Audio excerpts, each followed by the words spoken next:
네, 필독 해부학, 필독 해부학, 필독 해부학. 네, 악구학 영역의 기능 해부학 1이라는 과목 시간에 다시 돌아온 필독 해부학으로 만나게 되었습니다. 저는 네, 해부학 교실의 박영석 교수입니다. 네, 본 과목은 악구학 영역의 기능 해부학 1에 해당되는 그 1학년 1학기 2쿼터에 시작되는 강의로서 네, 제가 담당할 부분은 예, 스컬의 전체적인 모습 2장 중에서 낮게 머리뼈를 제외한 부분을 강의를 하도록 되어 있습니다. 관련해서는 조금 이따가 스케줄을 말씀드리도록 될 거고요. 네, 중간에 이제 실습을 좀 하면 좋은데 실습은 저희 이제 코로나 사태의 추이에 따라서 어떻게 될지 현재로서는 알 수가 없습니다. 우선 동영상으로 강의를 만들어서 이렇게 제공해 드리니 강의 수업을 잘 들으시기를 바랍니다. 교재는 네, 이미 타액선 시간 때 여러분들 한번 만났던 적이 있었죠. 그래서 이것이 이제 어떻게 보면 본 수업이고 머리 및 목 해부학 2021년도 교정 및 보완판으로서 의치학사에서 나온 것이고요. 저희 교실의 명예 교수님이신 김명국 교수님께서 저술하신 책입니다. 책은 작년도판까지로 쓰셔도 큰 무리는 없는데 간혹 틀린 내용들이 있긴 하지만 올해 판을 기준으로 해서 아주 큰 변동은 없다라고 말씀을 드리겠습니다. 교재에서 먼저 차례를 한번 보시면 차례 쪽에 차례가 먼저 첫 페이지에 서론이 있고요. 서론은 사실 몇 페이지 안 됩니다. 그리고 머리뼈에 해당되는 스컬 크레니움이라고 되어 있는데 여기서 머리뼈 스컬 크레니움은 머리뼈의 앞면, 머리뼈의 옆면, 머리뼈의 윗면, 머리뼈의 아랫면, 머리뼈의 뒷면의 형태로 머리뼈를 보는 각도에 따라서 그 디스크립션을 하고 있고요. 그리고 머리뼈 안, 머리뼈 뒷면담에 이제 머리뼈 안, 스컬 안에는 주로 기본적으로는 이제 뇌가 들어있죠, 그죠? 뇌가 들어있는데 머리뼈 안 크레니얼 캐버티라고 하는 부분이 있고, 그다음 뼈 입안, 뼈 코안, 코 곁골, 파라네이절 사이너스, 그리고 숫구멍 폰타네까지가 즉 그래서 90페이지까지가 제가 여러분들과 이번 학기에 강의를 해야 되는 프로퍼한 페이지가 되겠습니다. 네, 그리고 작년에 강의를 했었던 내용들이 그 3장, 4장, 5장 내용들이 이미 유튜브에 올라와 있죠. 그렇기 때문에 그쪽 관심 있으신 분들은 그 강의를 참고하셔도 되고 이 강의는 어너브리지드 버전이라고 해서 강의 내용 자체를 축약하지 않고 모든 내용을 이렇게 자세하게 자잘하게 책 내용을 기반으로 해서 필독 쓰고 그려가면서 읽어가면서 하는 그런 해부학이라는 뜻에서 필독 해부학이라고 말씀을 드린 겁니다. 그리고 저희가 1학년 1학기 때 배우는 내용들은 거기에서부터 뒤로 쭉 가서 3장, 4장, 5장, 6장까지 배우시게 됩니다. 6장의 끝이 제가 그 지난번 타액선 시간 마지막에 귀 앞에서 492페이지 앞에서 492페이지까지 해서 끝을 냈었는데요. 귀하고 눈 부분을 생략한다고 하더라도 대략 500페이지에 달하는 부분이 여러분들이 1학기 때 공부를 하셔야 되는 부분이고 나머지 뒷부분은 2학기 때 여기서 끝이 아니고 이 교과서는 2학기 때 전신해부학을 할 때 전신해부학의 일부로서 뭐 전신해부학 전신해부학 전체 내용은 좀 이렇게 상식 수준에서 조금 더 높은 수준만 다루게 되고 주요한 부분으로서 그 신경해부학, 뉴로어라토미라고 하는 부분이 4일 동안 들어가 있습니다. 그 부분이 7장에서부터 7장 뇌신경에서부터 이제 8, 9, 10장, 11장까지 이렇게 연결이 되어 있고요. 실제로는 11장 부분은 이제 국수해부학이라고 되어 있는데 이 부분은 그냥 뭐 앞쪽에 했었던 걸 다시 서머라이즈 하는 내용이라고 보시면 되겠고 7, 8, 9, 10장을 2학기 때 이 책을 여기서 사용하게 됩니다. 따라서 1학기 때는 6장까지 하게 되는데 6장까지 하는 것이 대략 한 500페이지 정도 되고 제가 여러분들께 말씀드릴 부분이 90페이지 정도의 분량이다라고 아시면 되는데 문제는 저희의 그 해부학 교실에서 진행하는 대부분의 과목들이 대부분의 과목들이 초반에 굉장히 자잘하고 천천히 가르치다가 뒤쪽에 양이 굉장히 많아지는 그런 특성이 있습니다. 뭐 여러 가지 이유에서 그런 특성이 있을 수 있고 교과서 자체가 그렇게 편집되어 있는 것들이 있는 것도 그 이유겠지만 해부학이라고 하는 과목들이 이제 앞쪽에서 지금 이제 다시 말씀을 드릴 텐데 어떠한 이제 그 계통해부학이라고 하는 부분이 있는데요. 계통해부학이라고 하는 것들은 시스템 부분을 나눠서 이제 하는 것인데 뭐 앞쪽에서 이제 그 스켈레탈 시스템이라고 해서 뼈 쪽을 가리키고 나서 그 다음에 머스큘라 시스템, 그 다음에 카디오 베스큘라 시스템, 그 다음에 너버스 시스템. 이 외에도 이제 뭐 전신 해부학 쪽으로 가면은 스플랑크 놀리지가 있는데 플랭크 날러지라고 하는 부분이 있을 수 있는데 뭐 이런 식으로 가리키는 것들이 이렇게 서로 꼬리에 꼬리를 물고 이렇게 연결이 되어 있습니다. 그래서 만약에 이제 여기서 뭐 수건 돌리기를 한다든가 그런 식으로 어딘가에 여러분들이 진입을 하셔야 되잖아요. 어딘가에 여러분들이 진입을 하셔야 되는데 어디에 진입하실지 알 수가 없는 거예요. 그래서 저희는 여기 바로 진입을 하게 됩니다. 이런 식으로 진입을 하게 되면 그 나머지 부분들을 전혀 알지 못한 상태에서 여기 스켈레탈 시스템을 하게 되는데 그러면 앞쪽에 나오는 부분, 이제 스켈레탈 시스템을 공부하기 위해서는 사실 여기 머스큘라, 카디오베스큘라, 너버스 시스템을 어느 정도 알아야지 이해가 잘 되거든요. 그러니 결국은 한 바퀴 이렇게 일주를 하시고 나서 다시 읽어보시게 되면 이해가 되는데 처음 읽을 때는 잘 이해가 안 되는 부분들이 있을 거예요. 이런 경우에는 그냥 단순히 암기를 하시든지 모르는 부분을 남겨두고 넘어가신 다음에 2회독을 하시는 거죠. 2회독. 두 번째 도실 때는 이제 어느 정도 다시 이해가 되실 거라고 생각이 됩니다. 그렇기 때문에 소개를 할 때 스켈레탈 시스템을 소개하면서 뒤쪽에 있는 머스큘라 시스템, 카디오베스큘라 시스템, 너버스 시스템의 일부가 나올 수밖에 없죠. 나올 수밖에 없기 때문에 초반에 강의를 좀 더 자세하게 할 수밖에 없는 그런 문제점이 있다라는 걸 대충 알고 계시면 되겠습니다. 네, 그러면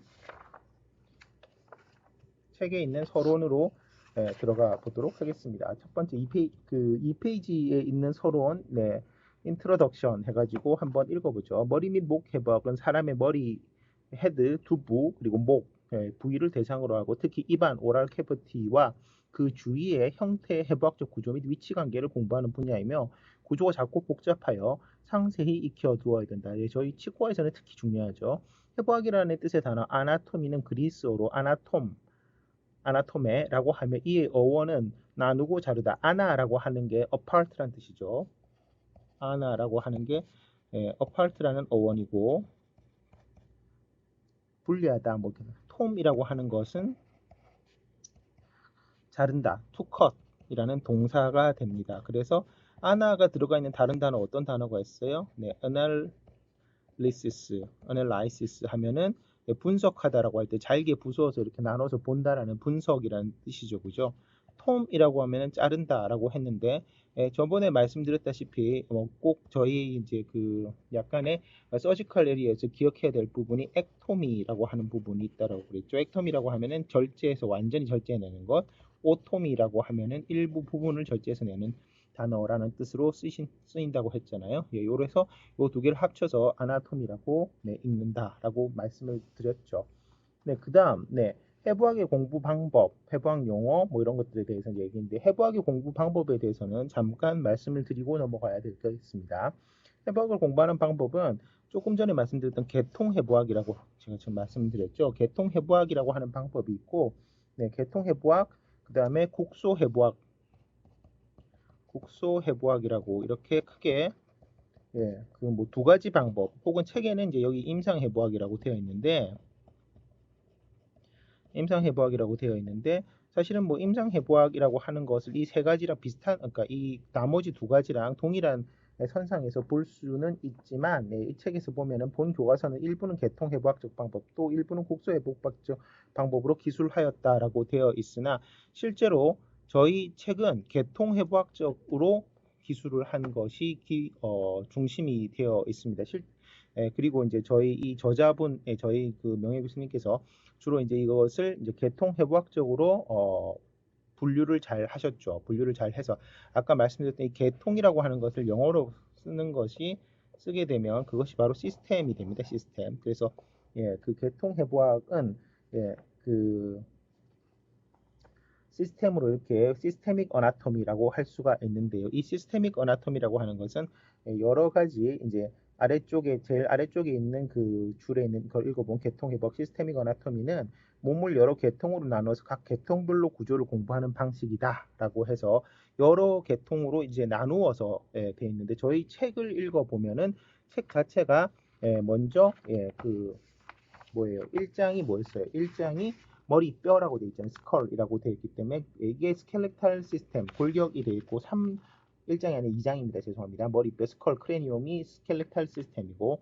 3장이 머슬스 오브 헤드 앤 넥이라고 되어 있죠. 그러니까 머슬이 되기 때문에 머스큘러 시스템, 마이올로지가 되겠고 4장은 이제 턱관절이라고 하는 특정한 부분에 대한 이제 부분이 되겠고 5장은 머리 및 목의 혈관이라고 해서 이것은 이제 카디오베스큘러 시스템이고 7장이 뇌신경이라고 해서 너버스 시스템을 말하고 있는 것이죠. 그 사이에 이제 국소해부학적으로 이제 기술되어 있는 부분이 바로 턱관절이랑 혹은 입안 뭐 이런 식으로 분류를 할 수 있겠습니다. 최근에 뭐 대부분의 그 해부학 교과서는 실제로는 국소해부학으로 되어 있습니다. 주로 이제 메디컬 스튜던트를 대상으로 하고 있기 때문에 계통으로 하기보다는 각각 부분, 저희 파트가 많이 나눠져 있지 않습니까? 메디컬 파트에서. 그렇기 때문에 국소해부학적으로 많이 기술이 되어 있습니다.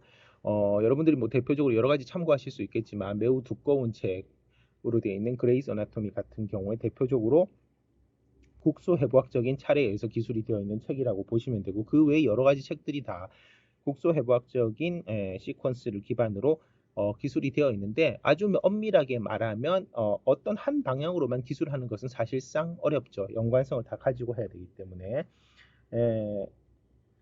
그리고 이제 임상해부학이라고 하는 것들 혹은 뭐 방사선해부학이라고 하는 것들은 이제 일종의 이제 메소돌로지라든가 이제 임상해부학 같은 경우는 어플라이드 어나토미여서 3페이지 중간에 있는 3번 방사선해부학 레디오그래픽 어나토미는 엑스레이 필름상에 나타난 해부학적 구조물 뭐 최근에는 이제 방사선이라고 하기보다는 이제 영상 자료를 기반한 이미징으로 쓸 수 있는데 이제 그 이미징 모델리티가 여러 가지가 있으니까 방사선 필름상에 나타나는 해부학적 구조를 관찰하는 것이고 임상해부학은 환자의 진단과 치료를 목적으로 연구하는 학문 분야이다. 이렇게 따로 구분을 할 수 있습니다. 그래서 크게는 국소해부학과 계통해부학 두 가지로 구분을 할 수가 있는데요.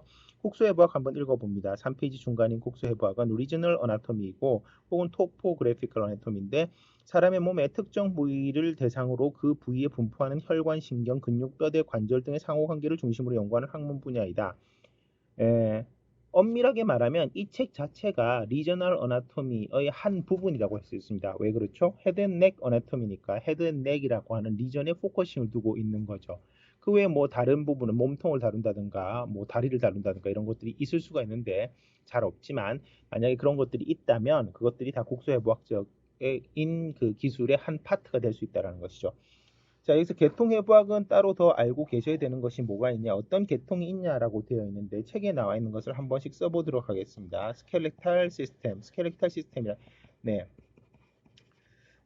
약간의 또 다른 그 공부하시기 인트로로서 해부학은 그 여러분들이 치약 입문 시간에도 한번 말씀드렸지만 일종의 치약을 공부하는 데 있어서 아주 기본이 되는 보케블러리 라고 생각을 하시면 됩니다. 이 보케블러리라고 생각을 하시면 되고 그래서 단어를 많이 외워야 되죠. 단어를 많이 외워야 되는데 몇 개나 외워야 되느냐?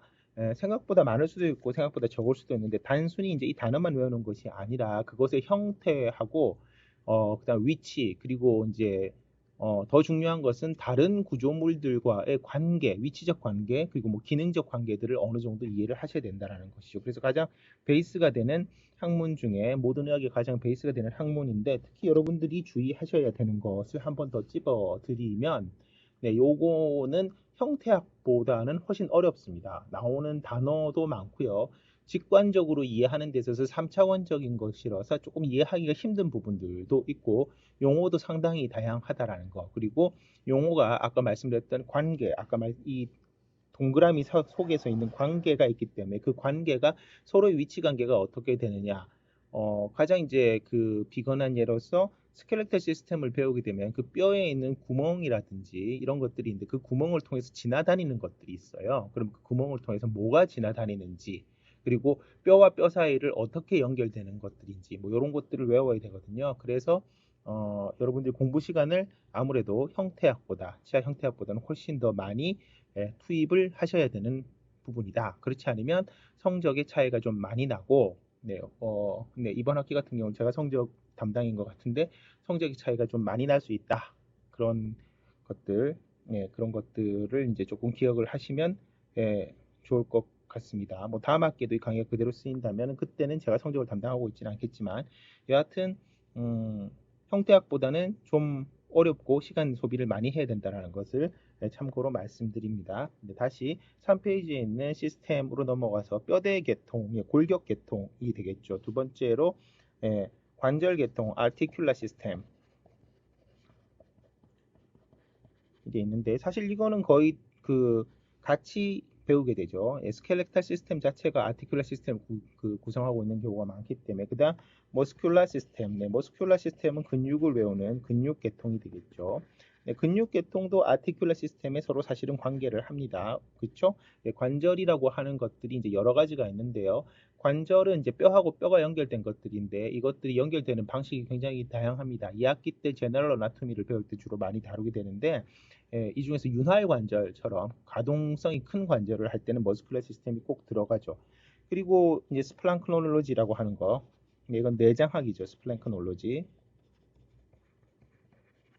이 내장학에는 다시 다이제스티브 시스템, 소화계통, 그 다음에 레스피러토리 시스템,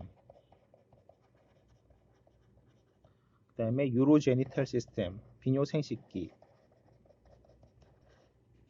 시스템이 있는데 실제로 다이제스티브 시스템과 레스피레토리 시스템은 머리 및 목 부분, 리전에 포함이 되고 유로제니탈 시스템은 포함이 되지 않죠.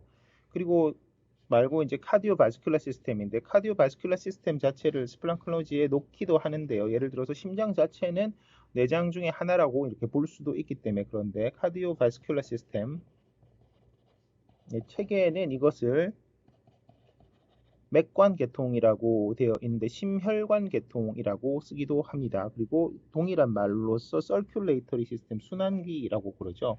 서큘레이터리 시스템이라고도 씁니다. 이런 것들이 뭐 두 가지 용어가 아주 100% 같은 것은 아니지만 상호 호환돼서 많이 쓰이죠. 그 외에 이제 너버스 시스템, 그리고 센서리 올간들이 있고요. 센서리 올간은 대체적으로 이제 뭐 눈, 코, 귀 이런 것들이 있는데 비주얼 올간, 베스티뷸로 코클리 올간에서 평형 청각기관이라고 해서 귀에 있는 것은 이렇게 듣는 거 뿐만 아니라 평형 감각도 느끼죠. 그 외에 이제 올팩토리 올간이라고 하면은 후각, 미각 기관은 거스테이터리 올간이라고 해서 이제 혀에 해당되는 부분인데 센서리 올간이 있고 이거 말고 이제 두 개를 굳이 따로 빼낸다라고 하면 인테규멘터리 시스템이라고 해서 테규멘터리 시스템과 그 다음에 엔도크라인 시스템이 있는데 인테규멘터리 시스템은 저희한테서 그렇게 자세하게 안 다뤄지는데 대표적인 게 이제 피부라든가 뭐 손톱 이런 것들이 머리카락 이런 것들이 해당될 수 있겠고요. 그다음에 내분비 계통은 굉장히 다양한데 이것은 생리학에서 주로 다루게 됩니다. 그래서 실제로는 저희 책에서 주로 다루는 것은 스켈레탈 시스템, 머스큘라 시스템, 그다음에 카디오베스큘라 시스템, 그다음 널버스 시스템 요렇게가 되고 그 외에 이제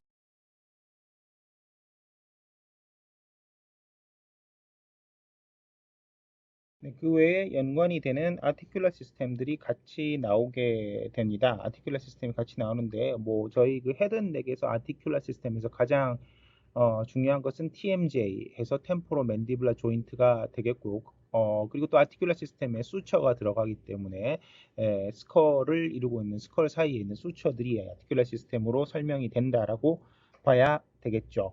그래서 이제 스켈레탈 시스템을 저희 챕터 2에서 앞으로 다루게 될 것이고, 머스큘라 시스템은 챕터 3, 그리고 카디오베스큘라 시스템은 챕터 5에서 다루게 되고, 너버스 시스템은 챕터 7을 주로 7, 8, 9, 10에서 다루게 되고, 센서리 올간 같은 경우는 그 사이사이에 나오게 되고, 사이사이에 잠깐씩 나오게 되는데, 이제 2학기 때 제너럴 어나토미 때 스플랑크놀로지와 함께 다뤄질 일부 다뤄진다라고 보시면 되겠고요. 이 센서리 올간 같은 경우는 이제 주로 이제 스페셜 센서리이기 때문에 너버스 시스템 내에서도 같이 좀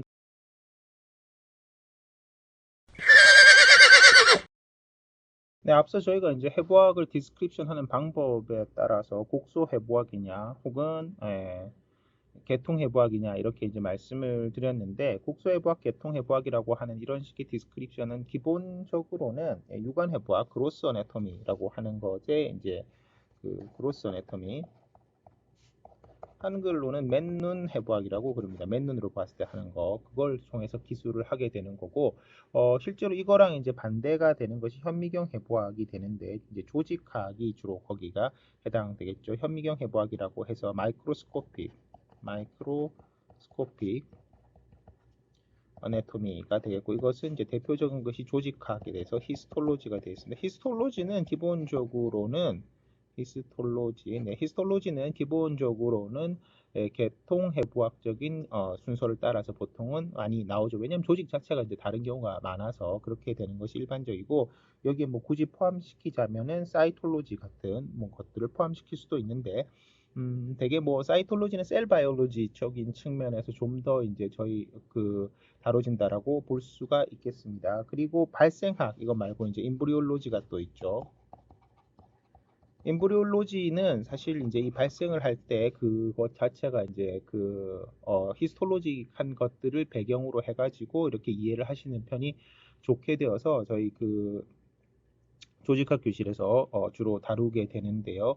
연관되어서 이제 유관 해부학, 맨눈 해부학적인 기술도 뭐 이렇게 형태가 바뀐다든가 하는 것들을 기술을 할 수도 있을 겁니다. 어쨌든 크게 해부학을 이제 세 가지 파트로 나눈다고 하면 유관 해부학, 그 다음에 조직학, 그리고 발생학, 이 세 가지로 나눌 수가 있겠다. 이고 기술 방법에 따라 다른 것들로 한다고 하면 계통해부학과 곡소해부학, 그 외에 이제 방사선해부학, 임상해부학 등이 있다고 생각을 하시면 되겠죠. 네, 그다음 3페이지 아래쪽에 나오는 해부학 용어의 변천사에 대한 히스토리컬한 이야기가 이제 쭉 써 있습니다. 여기에서 이것들은 뭐 그냥 전반적으로 이제 읽어보시면 되겠는데, 4페이지 중간에 이제 점 4개로 되어 있는 부분 한번 보시면은 국제해부학 용어를 만들 때 정한 몇 가지 원칙을 한번 저희가 읽어보도록 하겠습니다. 네, 첫 번째로는 모든 용어는 라틴말로 표기하지만 교육을 위해서 각 나라에서 쓰는 일상말로 옮겨 쓰도록 한다. 요즘은 영어로도 많이 쓰죠. 용어는 기억하기 좋고 정보를 줄 수 있게 해야 된다. 네, 영어를 많이 쓰는 이유는 사실 위해서 뭐 현재 이제 미국 중심의 학문 체계가 많이 갖춰져 있기 때문에, 그리고 특히 이제 저희 이것은 뭐 치약만 그런 것은 아니고 뭐랄까 전체적인 저희 나라의 학문이 실제로는 이제 미국의 영향을 많이 받고 있죠. 네, 이게 뭐 저희의 역사하고도 관계가 있고, 대부분의 이제 학문을 하시는 교수님들을 위주로 된 분들의 유학을 이제 미국에서 이제 많이 해서 전반적인 것들이 그렇게 되어 있는데, 뭐 최근에 이제 그것들이 좀 다양화되고 있습니다만, 기본적으로는 미국 중심의 학문으로 되어 있기 때문에 용어도 영어 위주로 많이 되고 있는 편입니다. 그러니까 미국에서 리저널하게 쓰는 것들을 받아들이는 그런 뜻이라고 될 수 있겠죠. 그리고 이제 세 번째 보시면 사람 이름 용어는 쓰지 않는다라고 되어 있는데, 이제 뭐 이게 좋은 습관은 아니지만 또 사람 이름 용어를 쓰게 되면 약간 유식해 보이는 그런 면들이 있어서 쓰시는 분들도 있고, 또 과거로부터 그렇게 계속 썼기 때문에 씁니다. 그리고 한 구조에 한 용어만 쓴다. 네, 이게 이제 보통 사람 이름 용어랑 그 다음에 다른 용어가 같이 겹칠 때 한 용어만 쓰도록 되어 있는데, 이런 원칙에 의해 합리적이 아니거나 이해나 기억이 불편한 용어들은 계속 다듬는다라는 게 이제 그때 당시에 국제해부학 용어를 만들 때 원칙이었다고 합니다. 최근에 이제 저희가 그 뭐랄까 그 한글 용어도 많이 쓰는데요. 이 한글 용어 역시 한때 이제 굉장히 많이 썼었는데 그것의 장점과 단점들이 이렇게 이제 좀 어떻게 보면은 많이 알려진 편이죠. 많이 알려진 편인데 한글 용어를 썼을 때 이것들을 이제 또 외과 계열에서 이제 실제로 임상에서 그렇게 쓰지 않는 경우들이 많고 해서 이것을 퍼뜨린다는 것이 사실 쉽지 않은 부분이 있고 한글 용어 자체를 썼더니 좀 이상한 부분들이 이제 생기는 일종의 이제 뭐 비속어 같은 문제인데 뭐 눈알 같은 것들이 있을 수 있잖아요. 아이보를 이제 해부학적 용어로 하게 되면 눈알이라고 그러는데 이것은 이제 눈알만 해도 괜찮은데 뭐 눈깔이라고 한다든가 이러면 약간 좀 그 격이 떨어진다는 느낌이 들죠. 그래서 그렇게 이제 썼었던 것들을 조금 바꿔서 그래서 신경 이름들도 이제 보면은 예전에는 다 그렇게 어, 뭐랄까 한글 용어로 억지로 바꿨던 부분들 좀 어색한데 바꿨던 부분들을 다시 돌리기도 하고 여러 가지 문제가 있습니다. 여러분들 이제 국가고시에서는 한글 용어 위주로 나오지만 그래도 항상 문제가 발생할 때를 대비해서 요것을 영어로 옆에 병기하도록 되어 있기 때문에 영어 용어를 쓰시는 것도 크게 문제는 없다고 보여집니다. 뭐 한자 용어는 사실은 잘 안 쓰는데 사실은 근데 또 제 개인적인 생각으로는 뭐 저도 한자 세대가 아닙니다만 한자를 이해하고 있으면 전체적으로 이제 뜻이 잘 이렇게 파악되는 장점도 있거든요. 뭐 그런 면들을 한번 생각해서 일본식 한자 용어는 좀 지양해야 가겠으나 뭐 그냥 일반 한자 용어들은 한번 병행해서 이해해 보시는 것도 나쁘지 않습니다.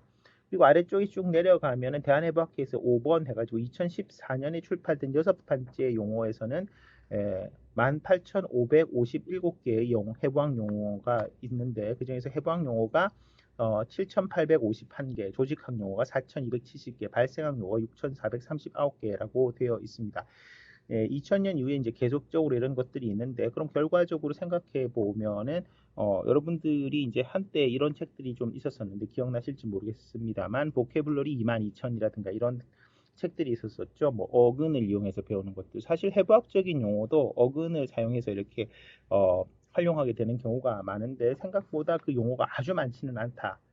네, 그렇지만 뭐 외우기에 여러분들처럼 좋은 머리에 외우기 아주 많지는 않지만 또 그 일정 이상 공부를 해야 되겠다라는 그런 느낌을 가질 수 있겠죠.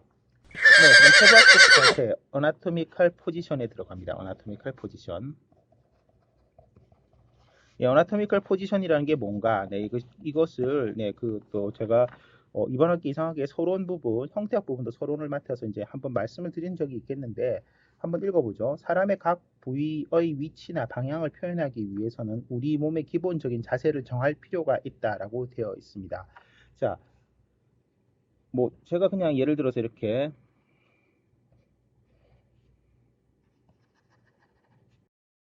뭐 대략 이렇게 사람을 그렸다고 생각을 해요. 이 사람의 앞은 어디인가요? 네. 여러분들이 이제 여기에 여러분들이 눈이 있다라고 가정을 하시면 이렇게 봤을 때 대부분 이것을 앞으로 생각하잖아요. 대부분 이것이 앞이라고 생각을 하죠. 뭐 예를 들어서 강아지가 있다고 했을 때 강아지도 마찬가지입니다. 되게 여기를 앞이라고 생각을 하시잖아요. 그죠? 되게 여기를 앞이라고 생각하고 강아지는 이렇게 길쭉하게 뭐 이렇게 생겼으니까 여기를 옆이라고 이 부분을 옆이라고 생각하시잖아요. 그런데 이런 것들은 사실은 저희가 자기적으로 정한 것들이죠. 자기적으로 정한 것들이고 이것을 뭐 어떻게 그 하느님의 계시를 통해서 여기가 앞이라고 정해진 것도 아니고 뭐 부를 때 되게 이제 그러니 이제 사람이나 일반적인 동물의 경우에는 이렇게 눈이 보고 있는 방향인데 개나 혹은 말 같은 경우는 양쪽을 보고 있으니까 꼭 눈이 달려 있는 게 앞이라고 하기도 좀 어렵고 뭐 뭐 가자미 같은 경우에는 어디가 앞이라고 얘기할 때 그 앞이라고 얘기하기가 뭐 입이 달려 있는 곳이 앞인가 밑인가 뭐 그런 문제가 생기는 건데 실제로 이제 저희는 이제 해부학이라고 하는 것은 이제 동물도 해부학이 있지만 휴먼 어나토미이기 때문에 사람을 할 때 이 앞이라는 것을 고정을 하고 기술을 할 필요가 있죠. 만약에 이게 앞이 아니고 옆이라든지 위라든지 그런 표현을 써야 한다면 많은 것들이 이제 바뀌잖아요. 그래서 해부학적인 자세라는 것을 누군가가 예, 학자들이 모여가지고 이거 이제 이렇게 자꾸 바뀌면 안 되겠다. 뭐 예를 들어서 주사위처럼 육면체가 이렇게 있으면 네, 그냥 1, 2 보는 쪽을 앞이라고 하자라는 식으로 결정을 한 겁니다. 결정을 해서 그걸 이제 해부학적인 포지션이라고 하게 된 것이죠. 그래서 그 밑에 있는 것이 해부학적인 포지션의 정의입니다. 정의. 이것은 제가 말씀드렸다시피 정의이기 때문에 일종의 수학에서 나오는 공리처럼 서로 약속한 내용이지 이것이 어떤 그러니까 근거가 있느냐라고 했을 때 근거가 별로 없죠. 과학적인 근거보다는 사람들끼리 합의했었다라는 그런 근거만 있는 것이죠. 그래서 해부학적인 자세를 읽어보면 눈을 똑바로 앞을 향하고 팔을 자연스럽게 내려서 손바닥을 앞으로 향하게 하며 발끝은 약간 벌린 채 똑바로 서 있는 자세를 해부학적인 자세라고 하자라고 정한 겁니다. 책에 이제 그림이 없는데 뭐 이것이 당연히 그림이 있었으면 더 좋았을 것 같다라는 생각은 듭니다만 그래서 제가 한번 그려 보겠습니다. 대충 그리면 뭐 복잡하게 그릴 건 예쁘게 그릴 건 아니고요. 사람이 있고 여기 이제 눈이 있어요. 눈, 코, 입이 있으면 사람이 이렇게 누워 있는 상태로 누워 있으면서 엄지 손가락을 바깥쪽으로 이렇게 손가락이 5개여야지 맞으니까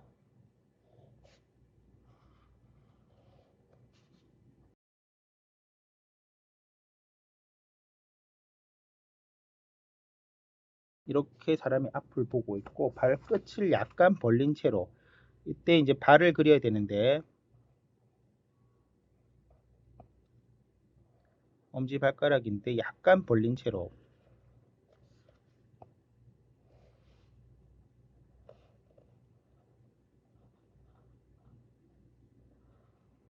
네, 발가락을 더 많이 그린 건가요? 하나, 둘, 셋, 넷, 5개, 네, 5개만 발톱을 하나만 그려보죠. 자, 여기서 손은 바닥이기 때문에 여기 손금을 그려주겠습니다. 손금을 이렇게 그려주고 네, 요렇게 생긴 자세가 해부학적인 자세이죠. 팔을 자연스럽게 내서 손바닥은 손은 손바닥이 보여야 됩니다. 팸이라고 그러죠. 팸. 발은 발바닥이 보이는 것은 아니고 발은 그냥 발끝이 살짝 벌어진 뭐 이렇게 이것을 뭐 둔각 120도 뭐 이건 뭐 꼭 정해진 건 아니에요. 사람마다 발이 벌어지는 정도가 인대의 가 허용하는 범위에 따라 다르지만 발은 약간 벌어진 자세로 이 방향을 해서 이렇게 그 발 벌린 채로 똑바로 서 있는 자세 이걸 기준으로 이것이 이제 이게 기준되는 어나토미칼 포지션이죠. 자, 그럼 이렇게 어나토미컬 포지션을 정하고 나면 앞은 어디가 되죠? 앞은 눈이 있는 쪽이잖아요. 이렇게 바라보니까. 그리고 발을 봤을 때 발톱이 앞쪽으로 향하는 것이 앞쪽이고 손은 손바닥이 앞쪽으로 있는 것이 앞쪽입니다. 네, 그래서 이 상태에서 이제 앞쪽을 이렇게 정의를 했다라는 것이죠. 앞쪽이고 위는 어디에? 머리가 위쪽이죠. 머리가 위쪽. 머리가 위쪽이란 걸 알 수 있고 발이 아래쪽이란 걸 알 수가 있죠. 그죠? 그래서 보실 때 이 그림에서 이제 여러분들을 보시는 거, 여러분들 쪽으로 나가는 것을 이렇게 그리고 여러분들 쪽에서 바닥 쪽으로 들어가는 쪽을 이렇게 그린다라고 했을 때, 이 부분이 안테리어죠. 안테리어가 되고, 들어가는 쪽이 포스테리어, 뒤로 들어가는 것이 되겠죠. 그리고 위로 갈수록 수페리어가 되는 것이고, 밑으로 갈수록 인피리어가 되는 것이죠. 그죠? 여기 책에 나와 있는 것으로서 이제 여기에 만약에 이 사람을 이렇게 정중선을 통해서 이렇게 잘랐을 때 물론 뭐 사람이 이렇게 정중선으로 자르는 것은 이미지너리하게 자를 수도 있고 카데바에서는 실제 자를 수도 있을 텐데 이 사람의 정중선이라고 하는 것을 이제 미디안 치약 이름입니다. 미디안 플레인이라고 하고 이렇게 잘랐을 때의 모양에서 이제 볼 때 그 보는 것은 눈이 여기 있다라고 생각하면 여기를 보게 될 텐데 그 보는 것을 보통은 세지탈 플레인이라고 그렇게 되는데요. 세지탈 플레인은 이 미디엄 플레인과 평행되는 수많은 플레인들 제가 여기 연두색으로 한번 표시해 보겠습니다. 이런 것들은 모두 이제 세지탈 플레인이 되고 그것을 세지탈 뷰라고 하게 되잖아요. 세지탈 플레인 혹은 세지탈 뷰가 되는데, 세지탈 플레인이 여러 가지가 있고 이 세지탈 플레인 중에서 정중에 있는 것을 미디안 플레인이라고 하고, 그래서 다른 말로 미드 세지탈 플레인이라고도 부른다는 것이죠. 왜냐하면 이제 이런 것들은 사실 상당히 중요한데, 해부학적인 일러스트레이션에서 어떤 면을 보고 있는지가 항상 중요하게 되고, 최근에는 이제 이 해부학 연구를 할 때 CT나 MRI 같은 단층 촬영을 많이 하게 되는데, 단층 촬영이라고 하는 것은 이렇게 슬라이스를 많이 내서 하는데, 이 슬라이스를 어떤 방향으로 잘랐느냐에 따라 가지고 그림이 달라질 거 아닙니까? 그리고 반대로 이제 사람을 이쪽 그림에서 이렇게 자른 것은 코로날 플랜이죠. 코로날. 코로날 플랜이고, 또 다른 말로 이건 프론탈 플랜이라고 부를 수 있습니다. 프론탈 플랜. 그리고 사람을 이렇게 가로로 자른 것은 이렇게도 그릴 수 있고 이렇게도 그릴 수 있는데, 이것을 트랜스버스 플레인, 트랜스버스 플레인 혹은 호리존탈 플레인. 네, 입체니까 이렇게 세 가지가 있겠죠. 세지탈, 코로날, 트랜스버스, 이 세 가지 플레인으로 잘라서 설명을 하는 것이 가능하죠. 그래서 저희가 해부학적인 그 노션에 따라 가지고 여기가 이 사람에 있어서 이쪽이 엔티리어가 되는 것이고, 앞쪽이 되는 것이고, 이쪽이 포스테리어가 되는 것이죠. 네, 계속해서 이 미디안 플레인, 정중선을 따라서 이 정중선에서 가까울 수도 있고 멀 수도 있지 않습니까? 이 미디안 플레인에 따라서 정중선에서 가까울 수도 있고 멀 수도 있는데, 가까운 쪽을 뭐라고 그래요? 가까운 쪽을 저희가 미디얼이라고 그러죠. 미디얼이라고 그러고, 반대가 되는 것을 레터럴이라고 그러죠.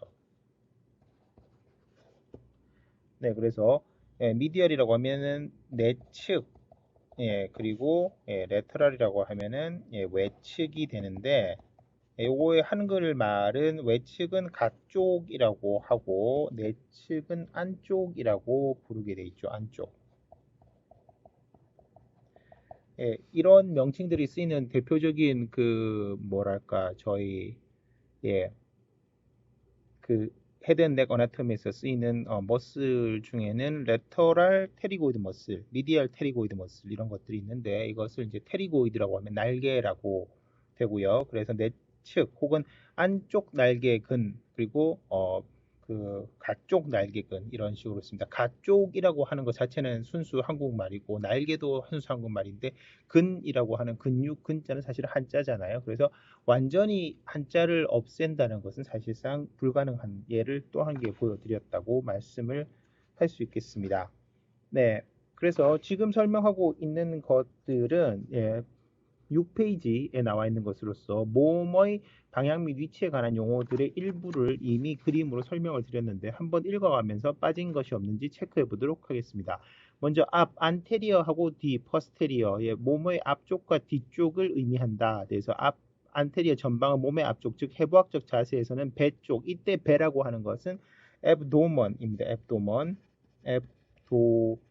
앱도먼이라고 해서 배라는 뜻이죠. 배, 복부 뭐 이런 뜻이죠. 그래서 배 쪽이고, 그 다음에 포스테리어라고 하는 것은 등 쪽이라는 표현이라고 되어 있죠. 등 쪽, 등 뒤쪽 등을 얘기한다라고 되어 있는데, 실제로 이제 여기에서 잠깐 말씀드릴 것이 다른 강의 시간에서도 제가 잠깐 말씀을 드렸는데, 저희가 그 뭐랄까 엄마의 뱃속에 있을 때의 피더스 상태에서는, 그때에는 이것들이 꼭 맞지 않을 수가 있습니다. 저희가 처음에 이제 수정이 일어나고 나서 처음 발생할 때 그래서 발생하기 위해서는 약간 다른 용어들을 쓰는데, 헤드 폴드라고 해서 이렇게 머리가 이렇게 뭐 여기서 눈이 발생하고 입이 이렇게 발생하는 식으로 이제 저희가 발생을 하는데, 이때에는 사실은 해부학적 자세로 보면 여기가 앞쪽인데, 나중에 이게 펴지면서 이쪽이 앞쪽이 되는 거잖아요. 이쪽이 앞쪽이 되는 거라서 이렇게 이제 펴지는 현상이 일어나게 되는데,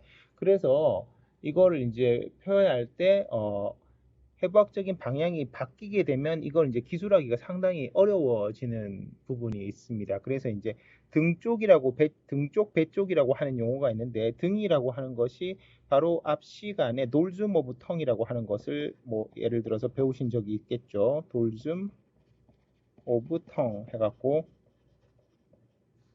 썼는데 혀의 등이라는 뜻이잖아요. 등처럼 생긴 것들을 말하는 것인데 노즈몹 텅인데 그래서 비슷한 말로 방금 말한 거 비슷한 말로 벤트랄이랑 도잘이라는 말이 있습니다. 도잘이라는 말이 있는데 이것이 이제 배 쪽이라고 번역이 되고 도잘이라고 하는 말은 등 쪽으로 번역이 되죠. 그래서 이거는 이제 벤트랄하고 도잘이 안테리어하고 성인의 해부학에서는 안테리어하고 퍼스테리어하고 서로 같은 말이라고 할 수 있습니다. 그러나 이런 말을 따로 쓰는 이유는 신경해부학에서 이걸 많이 쓰는데요. 이것이 이제 배 쪽하고 등 쪽으로 살짝 다른 의미를 지니고 있거나 혹은 원래 벤트랄하고 도잘에 있었다가 나중에 다른 방향으로 있었다가 안테리어하고 포스테리어가 되는 경우가 있을 수 있습니다. 그래서 그런 것들을 참고해 주시면 되고 혼돈이 되지 않도록 그래서 이제 발생하기 어찌 보면 좀 더 어렵다라고 할 수 있고 해부학에서 한 단계 더 나가서 이해를 하셔야 된다고 생각하실 수가 있죠.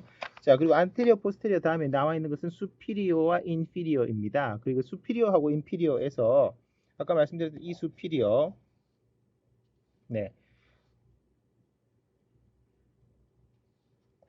수피리어하고 인피리어가 있는데 이것을 이제 수피리어를 굳이 머리 쪽이라고 다시 하게 된다면 이것을 크레니얼이라고 비슷한 단어가 쓸 수가 있죠. 크레니얼 캐비티라고 할 수도 있는데 크레니얼 혹은 뭐 또 다른 말로 세팔로라고 하는 말도 쓸 수가 있습니다. 그리고 인피리어라고 하는 거 사람의 경우에는 이제 꼬리가 없지만 이것을 이제 미측이라고 해서 카우달이라고 하는 단어가 이거 사실 완전히 이퀄이라고 쓰기는 어렵고 카우달이라고 이제 쓸 수 있는 용어가 있다라는 거 기억하시면 좋겠습니다. 그래서 수피리어는 몸의 위쪽이고 아래는 몸의 아래쪽이고 조금 전에 말씀드렸던 미디얼과 레터럴 나와 있는데요. 미디얼은 내측 정중면 미디언 플레인에 가까운 쪽이 미디얼이고 가쪽은 레터럴입니다. 이 미디얼과 비슷한 용어 중에서 치아 형태에서 쓰였던 용어가 있었죠. 미지알이라는 용어가 있었는데 이 용어는 해부학에서는 쓰지 않는 용어라고 보실 수가 있고요. 해부학 내에서 이제 치아를 얘기할 때는 당연히 쓸 수 있겠지요.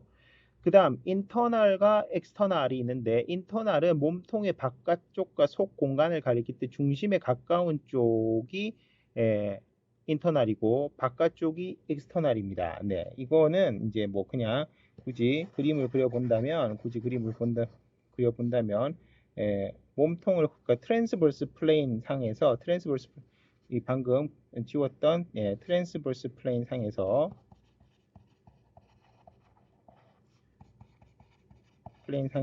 이렇게 몸통이 있을 때 바깥쪽에 몸통의 중간이나 몸통에 속 공간이 있거나 뭐 속 공간이 있을 수 있죠. 이렇게 복강내가 이제 대표적인 것 텐데 이렇게 속 공간이 있거나 혹은 속 공간이 없더라도 몸통에서 이제 중심에 좀 더 가까워지면 당연히 인터널이고요. 바깥쪽으로 가까워질수록 엑스터널이라고 보시면 되겠습니다. 대표적인 구조물로는 인터널 카로티드 아테리랑 익스터널 카로티드 아테리 같은 것들을 들 수가 있겠죠. 그리고 약간 비슷한 개념인데 슈퍼피셜과 딥의 개념인데요. 이것은 구조물, 몸통 전체라기보다는 어떤 특정 구조물에서도 쓸 수 있고 아니면은 전체 몸통에서도 쓸 수 있는데 예를 들어서 좀 더 이쪽으로 가까이 바깥쪽으로 나가는 것은 슈퍼피셜, 표면에 가깝다는 뜻입니다. 슈퍼피셜이고 요거보다 더 깊은 쪽으로 들어간다고 하는 것을 딥이라고 할 수 있죠. 저희가 이제 앞쪽에 서비컬 패시아라고 하는 거 좀 기억나실지 모르겠는데 5월 3일 날 진행되었던 타액성 강의에서 이렇게 이제 파로티드 글랜드 같은 경우에는 딥 서비컬 패시아에서 둘러싸여져 있고 그리고 서브 맨디블라 글랜드 같은 경우에는 슈퍼피셜 서비컬 패시아에 쌓여 있다라고 하는데 그런 것들의 개념에서 딥과 대비해서 슈퍼피셜은 조금 더 표면에 가까이 있고 슈퍼피셜에 대비해서 딥은 좀 더 깊은 곳에 있다라고 이해를 하시면 되죠.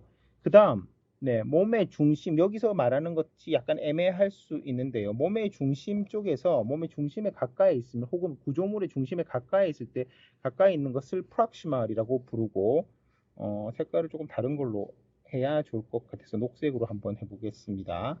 조금 지우면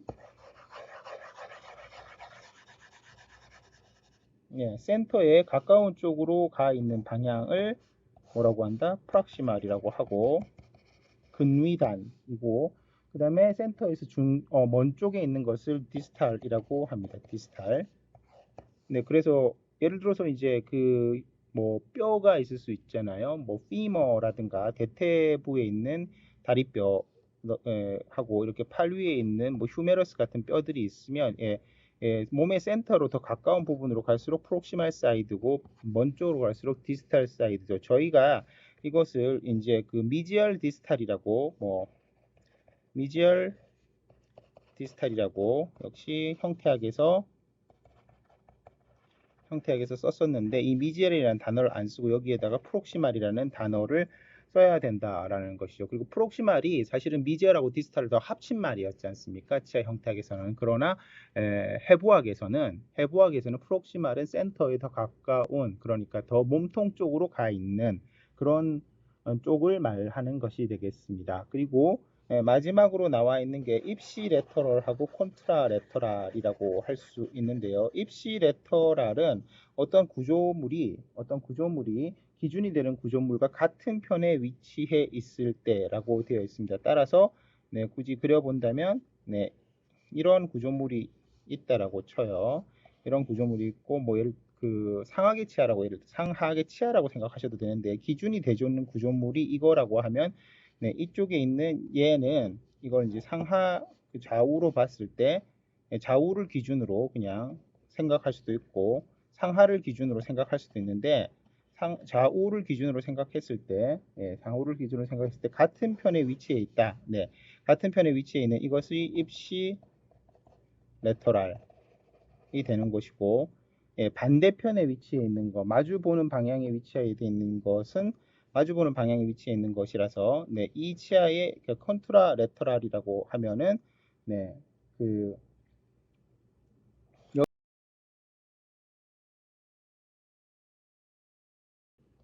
제가 사실 치아로 이제 예를 설명을 드렸는데, 이건 치아로 사실 설명을 드린다라기보다는 다른 측면으로 보면 위에 것을 팔이라고 보고 아래쪽을 다리라고 보면 더 이해가 쉽습니다. 그래서 같은 쪽 팔 다리 할 때 입시 레터럴이 되는 것이고, 그 다음에 반대쪽 팔 다리라고 하면은 팔은 위에는 이제 우측이면 다리는 좌측이 되는 그런 상황 같은 것들이 컨트라 레터럴이 됩니다. 그리고 뭐 양쪽에 이제 이런 식으로 뭐 굳이 하나만 이렇게 돼 있을 때를 유니레터럴이라고 그러고 두 개의 팔을 동시에 이렇게 의미한다라고 하면은 바이레터럴이라고 하는 양측성이 되는 것이죠. 이런 식으로 이해를 하시면 어느 정도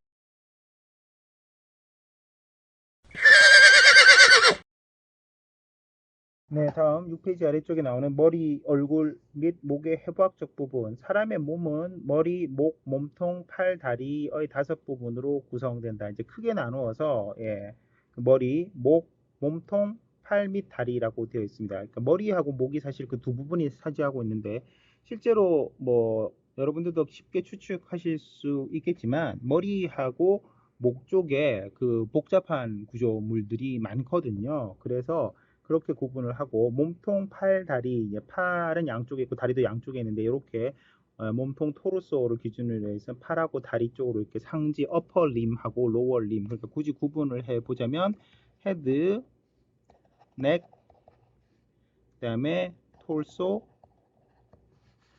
어퍼 림, 로워 림, 뭐 이렇게 구분을 한다고 할 수 있고 이 두 개가 저희가 가르치는 수업을 할 때 다루는 부분이고 이 부분이 복잡하다고 할 수 있죠. 머리 부분에 구분해서 region of the head 이렇게 되어 있는데 실제로 이것은 이제 7페이지에 있는 그림을 기준으로 하는 것인데요. 7페이지에 있는 그림을 조금 이제 단순하게 한번 그려보도록 하겠습니다. 여러분들도 뭐 사실 강의를 들으실 때 그냥 졸지 마시고 이렇게 한번 그려보시면 어떨까 하는 생각도 듭니다. 뭐 이렇게 편안하게 휴식을 취하시기 위해서는 그림을 그리면 좀 힘들겠지만 필독 해부학이라고 하는 것 자체의 기본적인 구성이 그림을 그려보고 저를 따라서 이렇게 써보는 거를 통해 가지고 실제로는 최소한의 시간을 들여서, 왜냐하면 여러분들이 이제 이 강의 시간에 졸고 나서 다시 또 따로 시험 때 공부를 하셔야 될 거 아니겠습니까? 그죠? 그렇기 때문에 그렇지 않도록 하는 것이 원래의 목적이거든요. 원래의 목적이기 때문에 뭐 대충 그냥 옆에 연습장을 그리고 잘 그리실 필요가 없고요. 그냥 따라서만 그려보시면 된다라는 거죠. 이렇게 사람이 이렇게 뭔가가 그 엣지 있는 제스처를 취했을 때를 기준으로 해서 이제 보시게 되면 이제 코 부분부터 먼저 시작을 해볼까요? 코 부분부터 시작을 해보면 코가 이렇게 있어서 이런 식의 부분이, 이게 이제 정확하게 사실 어떻게 금이 꼭 끼워지는 것은 아닌데 이것을 네이잘 리전이라고 부르는 거죠. 네이잘 리전. 리전은 그냥 약자니까 알자 하나만 쓰고 잘 쓰지 않도록 하겠습니다. 그리고 눈을 중심으로 하는 것은 눈을 오비트라고 부릅니다. 올빗, 예, 이거 그 궤도라고 하는 그 올빗하고 똑같은 단어인데요. 올비탈, 예, 뒤에 형용사의 어미 AL을 붙여서 올비탈 리전이 되겠고요. 그 다음에 올비트 위쪽에 이렇게 눈 약간 윗부분인데 이 부분은 눈의 윗부분이라고 해서 수프라 올비탈 리전이라고 부르게 되죠. 그리고 코 옆에 있는 부분, 눈 아래쪽 부분이기 때문에 이 부분을 반대로 인프라 올비탈 리전이라고 부르죠. 네, 그 다음에 그 바깥쪽에 나가서 이렇게 있는 부분이 있는데 이 부분이 보통 이제 여러분들이 크게 웃을 때 광대가 승천한다라는 표현을 가끔 쓰시는데요. 그 부분이죠. 그래서 이 부분, 지금 X라고 쳐져 있는 부분이 자이고마틱 리전이 되겠습니다. 틱 리전이 되겠고요.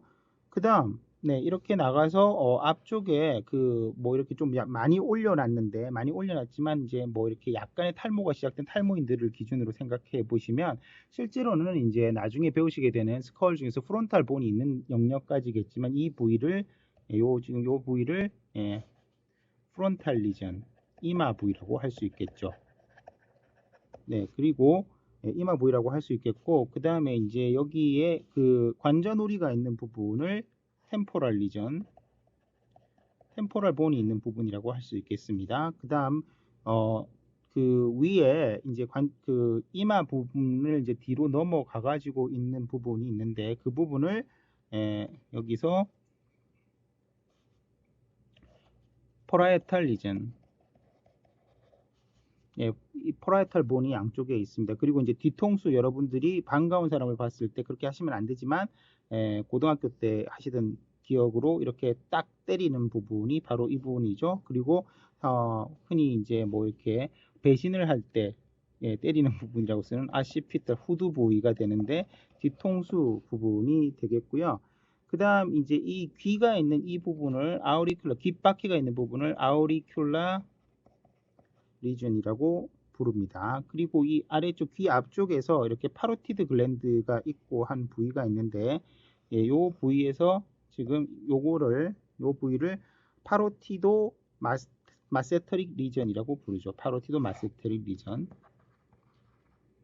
뭐 많이 쓰는 용어는 아닌데 티도 마시테릭 리전이라고 부르고, 네, 파로티드 글랜드하고 마세터 머슬이 있기 때문에 그렇죠. 그리고 이제 그 요 뒤에, 귀 뒤에 여기 지금 좀 잘 안 보이게 제가 그렸는데요. 여기에 굳이 핑크색으로 이제 표시를 한다라고 하면 여기 이제 귀 바로 뒤쪽 부분이 있는데 여기가 이제 여기서 보통 끊어져서 마스토이드 리전이라고 부르는데 마스토이드 프로세스가 있는 리전이 되겠고요. 그 다음에 턱 뒤에 턱의 약간 뒤쪽 부위, 아래 턱의 약간 뒤쪽 부위에 있는 것이 리트로맨디블라 리전이 되겠습니다.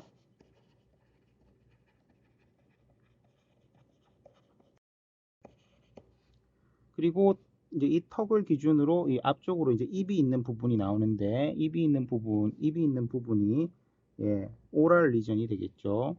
요만큼 입이 있는 부분이 오랄 리전이 되겠고, 굳이 이제 입술을 기준으로 해서 입술의 윗입술하고 아랫입술이 있을 수 있는데 윗입술 부위는 superior labial region이라고 부르고요. 여기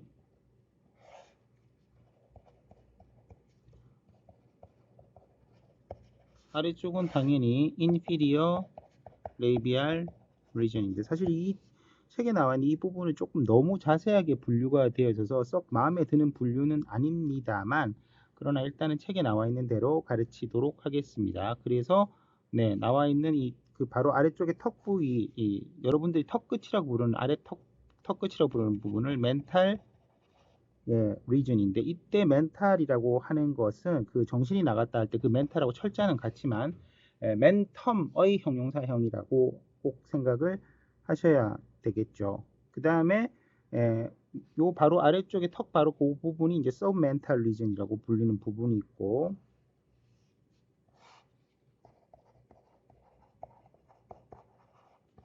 submental region 바로 아래쪽에 하이오이드 본이 있는 하이오이드 리전 그 다음 하이오이드 본 아래쪽에는 후두가 있는 레린지얼 리전 그 아래쪽에는 타이로이드 글랜드가 있기 때문에 이제 타이로이드 글랜드는 여러분들이 그 뭐랄까 이렇게 남자분들 같은 경우에 이게 아담스 애플이라고 튀어나와 있는 부분이 있잖아요. 그 부분인데 타이로이드 글랜드가 있는 부분이기도 하고 타이로이드 리전이고 그 아래쪽에는 이제 그 주굴라 파사가 있습니다.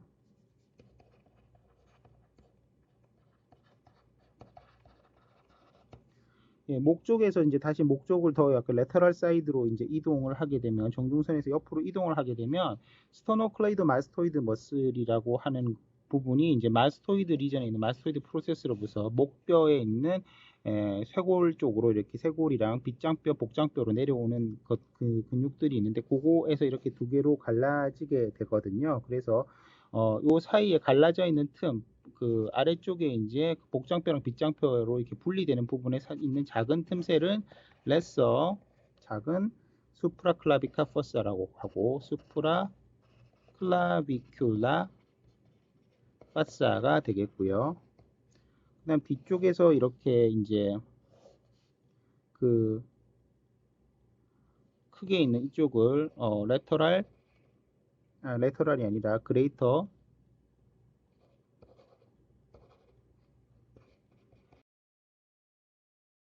수프라 클라비큘라 이큘라 파사라고 하고요. 요 삼각 자체는 레터럴 서비컬 트라이앵글이라고 부르죠.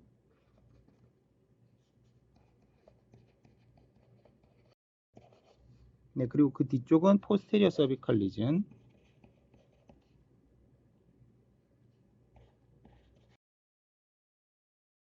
그리고 서브맨디블라 글랜드가 들어 있었던 이 부위를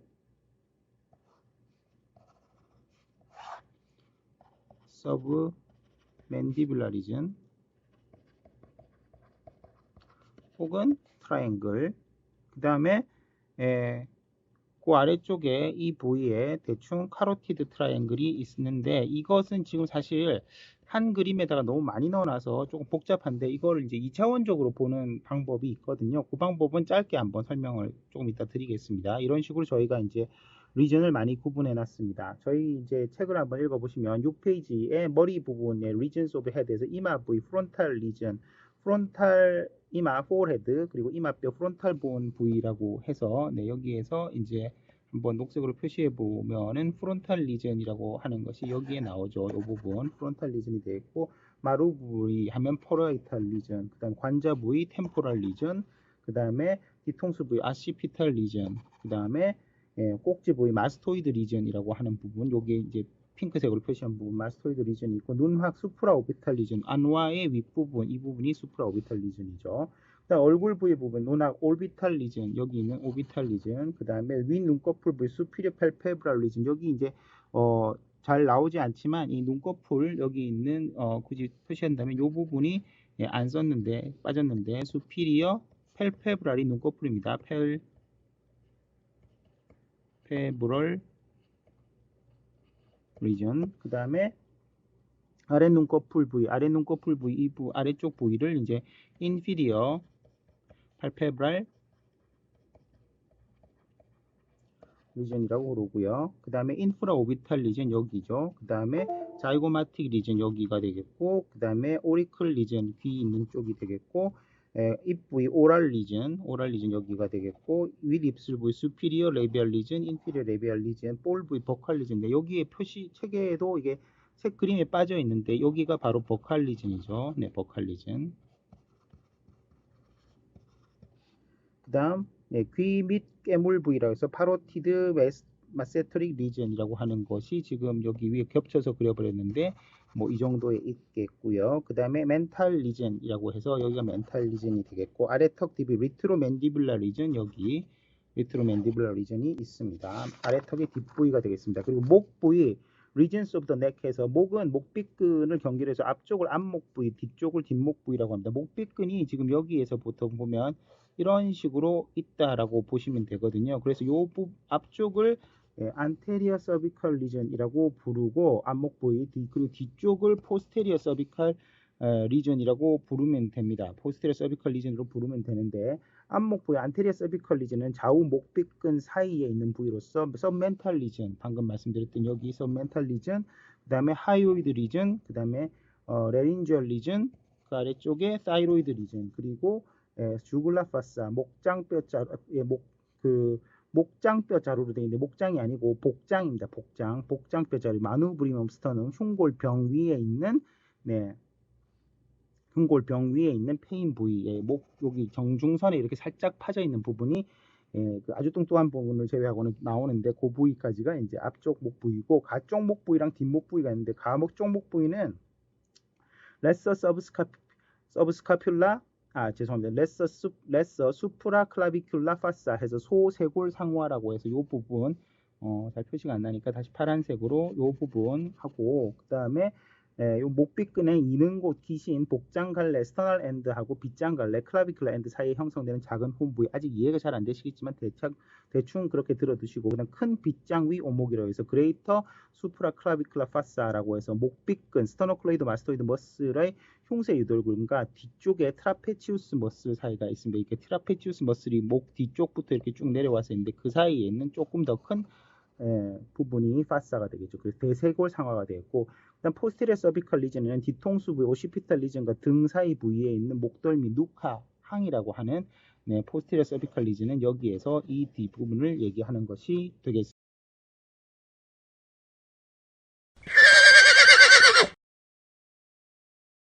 네, 앞서서 체계에서 나오진 않은데 보충으로 말씀드릴 목삼각에 대해서 일반적으로 많이 쓰는 2차원적인 다이어그램 자체에서 그리는 목삼각을 한번 그려보도록 하겠습니다. 보통 이제 목삼각을 그릴 때 이렇게 직사각형을 그리고요. 목이 좀 긴 사람에 해당될 텐데, 네, 뭐 사람이 이렇게 보고 있다라고 보시면 되겠습니다. 이렇게 보고 있으실 때 이런 모양, 이제 이렇게 여러분들이 보시는 거랑 목을 똑같이 보셨다고 하게 되면, 네, 이 선이 이제 전방에 있는 목선이니까 목이 상당히 긴 사람인데 미디안 라인이 될 수 있겠죠. 그리고 여기 이 위에 있는 것이 맨디블이 되겠습니다. 맨디블의 아래쪽 로어 보더를 그린 것이고요. 여기에서 이렇게 이미지너리하게 머슬을 하나 그리는데, 이 머슬이 스터노 클레이도 마스토이드, 이름이 깁니다. 머슬이죠. 네, 이것은 각각의 오리진하고 인서션을 나타내고 있는 것들인데, 우선 이걸 보통 SCM이라고 줄여서 많이 쓰죠. 그래서 스토노클레이도 마스토이드 머슬을 나타내고, 이걸 기준으로 해서 앞쪽을 안테리어 서비컬 네, 트라이앵글이라고 부르고, 뒤쪽을 포스테리어 서비컬 트라이앵글이라고 부릅니다.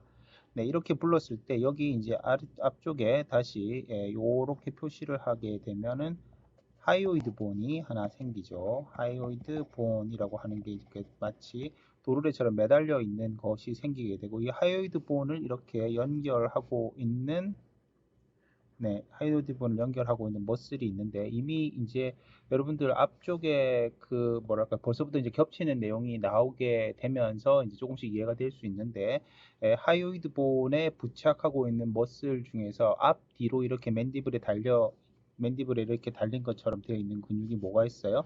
이게 이제 다이게스트릭 머슬이고요.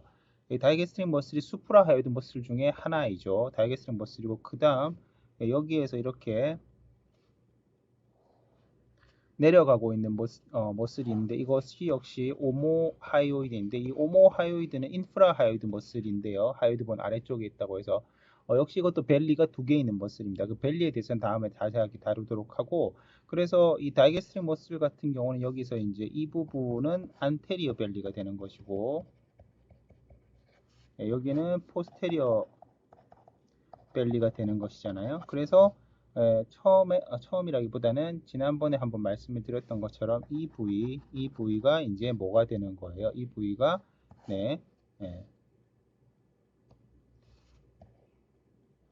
서브 맨디블라 트라이앵글이 되는 것이죠. 그리고 이 앞쪽 부위는 서브멘탈 트라이앵글. 조금 전에 보셨다시피 이 부위는 서브멘탈 트라이앵글이 되는 것이고요.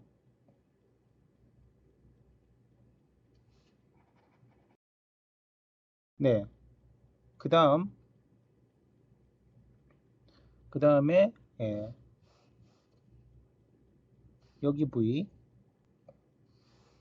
이거는 아시피탈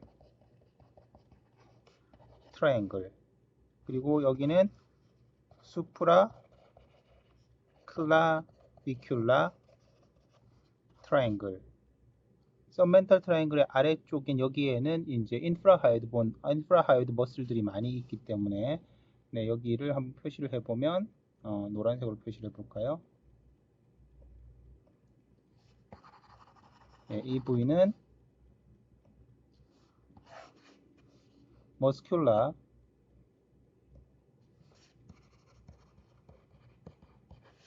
트라이앵글 그리고 지금 마지막으로 표시를 하지 않은 요 부위가 바로 카로티드 트라이앵글 이렇게 해가지고 목삼각을 보통 2차원적으로 구분할 때는 이런 식으로 편리하게 구분을 합니다. 마지막으로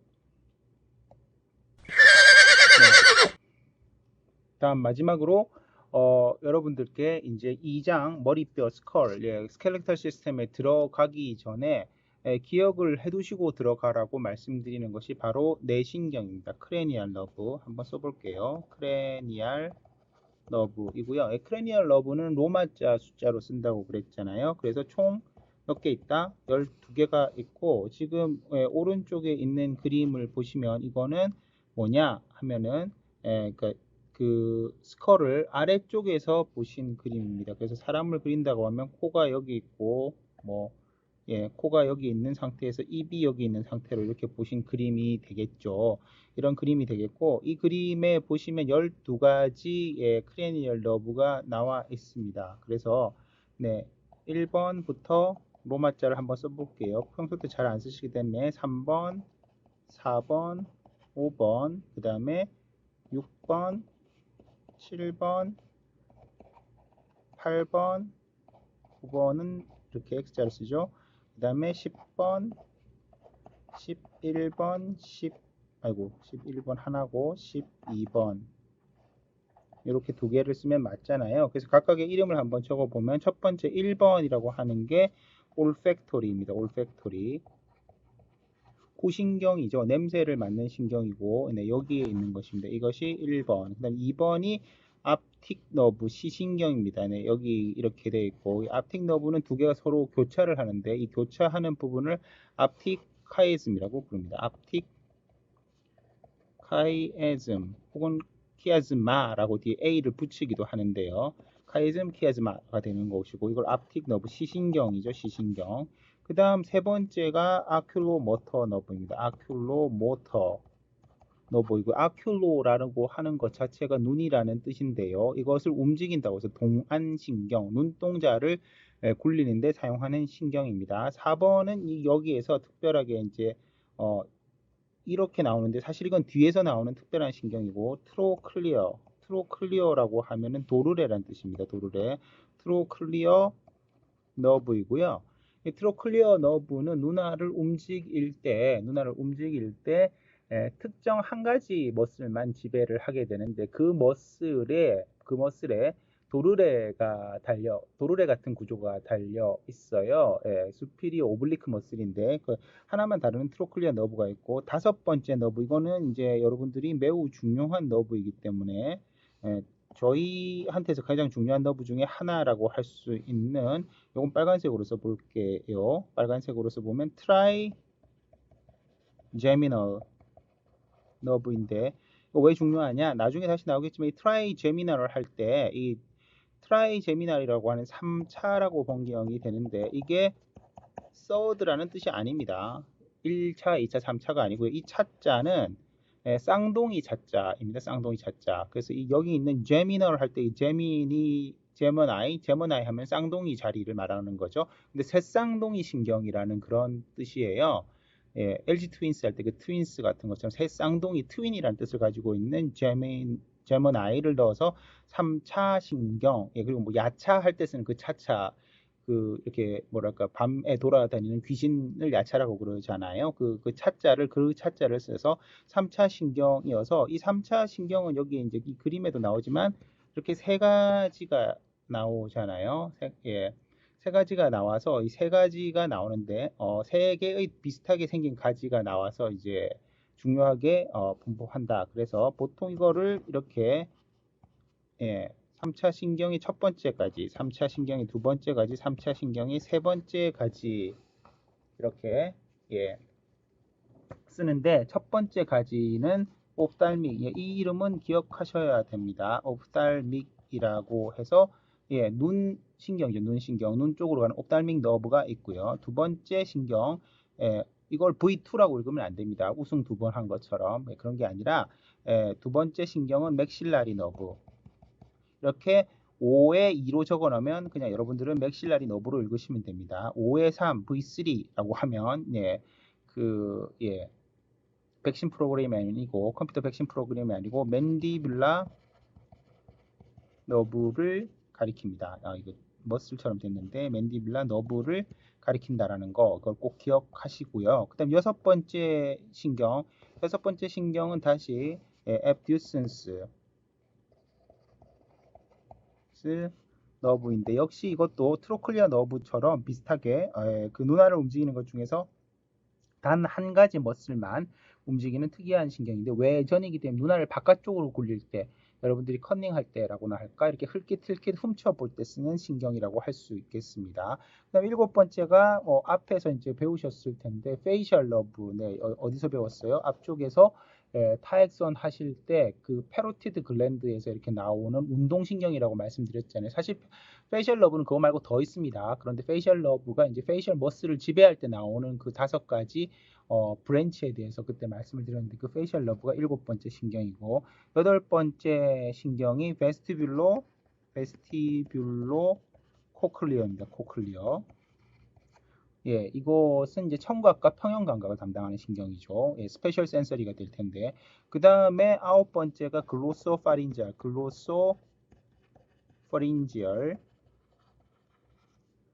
너브였죠. 앞쪽에서 했었던 거 다시 한번 복습을 해보면,